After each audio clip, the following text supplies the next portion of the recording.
Welcome back. It's the Flow Friday Sports Show on Flow FM, and it's great to check in with Spud McKay as we look at the Northern Areas Footy Association. How are you, Spud? Pretty good, thanks, Dan. Love to hear it. Let's get straight to the medal count from last weekend before we get into a massive prelim final last weekend as well. But who was it, Spud? Who is the best and fairest for the Northern Areas Footy Association? Okay, so the medal count was held at Gladstone, and Southern Flinders did a fantastic job of hosting the day.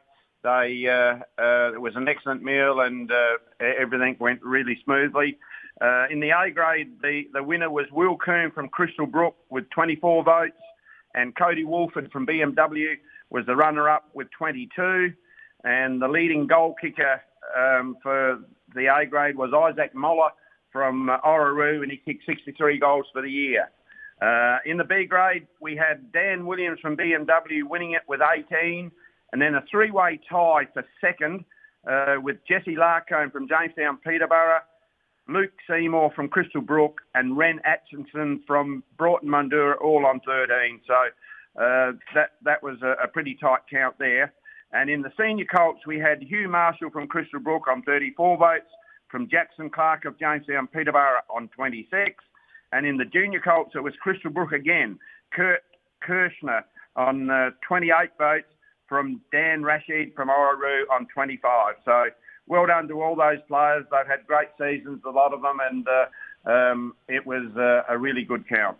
Well done indeed to all those players, and not much surprise in the A grade seeing Will Coombe claim that medal. He's on your report for the Crystal Brook games every single week throughout this year, Spud. He's been absolutely sensational for them, but not good enough to lift them past the first week of finals. They were out in week one due to Broughton Mundoora coming home in sensational form, and that form continued in the prelim.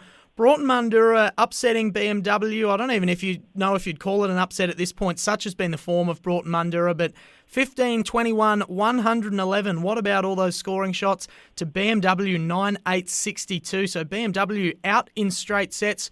Broughton Mundoora get a crack at Orroroo in the grand final next weekend. Yes, they do, and Broughton Mundoora probably could have had that game all over and done by half-time, but inaccurate kicking, and it didn't get any better in the third and fourth quarters, where they kicked 2-goal 6 and 4-goal 4 in the last. So that third quarter was 11-17. They probably did err there a little bit, but yeah, BMW put up a valiant effort, probably lacked anybody up forward. Alec Kanga had a go there. He kicked 4 goals for them. He was probably the only forward to sort of worry the scorers much, but they were probably a little bit beaten up. So I guess it's the best matchup for tomorrow is for Broughton Mundoora to get through there, and I think they've got a pretty full complement, so that will augur all well for them for tomorrow. All right, it's a big grand final day tomorrow. Before we discuss that, just a tiny bit more on this prelim. What about Broughton Mundoora? They had 4 players kick 2 goals and 7 players kick 1 goal, so they were really sharing the love in the forward line. It's going to be hard to stop any side that's got 11 players getting on the scoreboard with at least 1 goal. You're dead right. That's definitely if you're not too sure who you've got to match up on. So they're able to sort of spread it around very well, and that was a key factor in them being able to bring off that win up at Orroroo.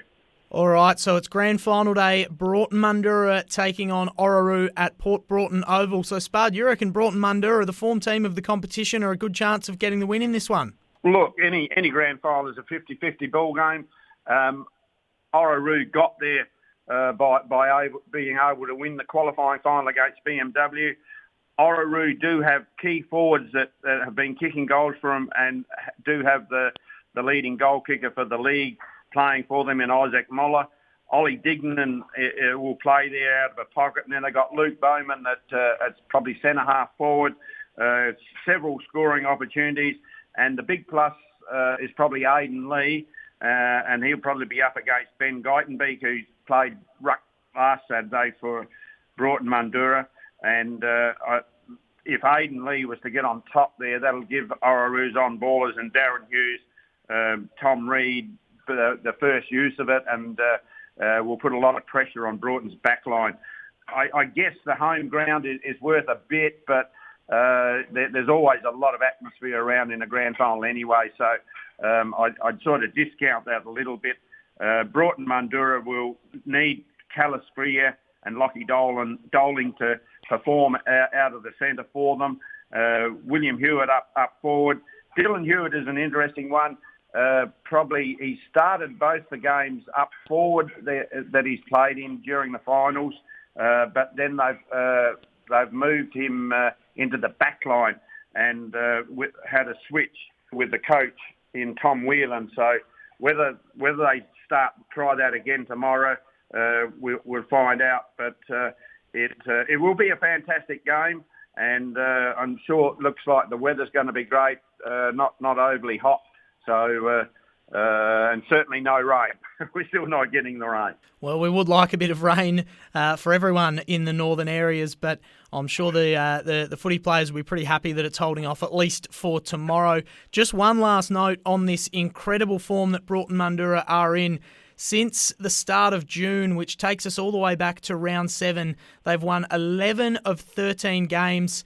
They beat BMW 3 times in that stretch, with the margin getting bigger and bigger with each passing game. But the only 2 games they've lost out of those 13, both against Orroroo by 17 points back in round 8, and then by 17 points, the exact same margin in round 13. So I'm sure that might be playing on their heads, but both teams going into grand final day in impeccable form.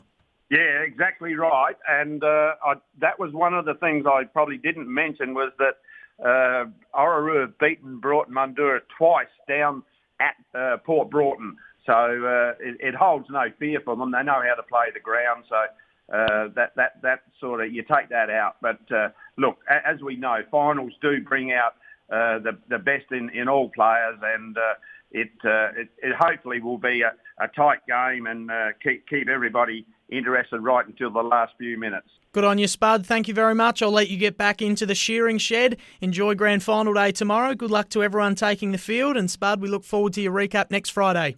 Thanks, Dan. Catch you next week.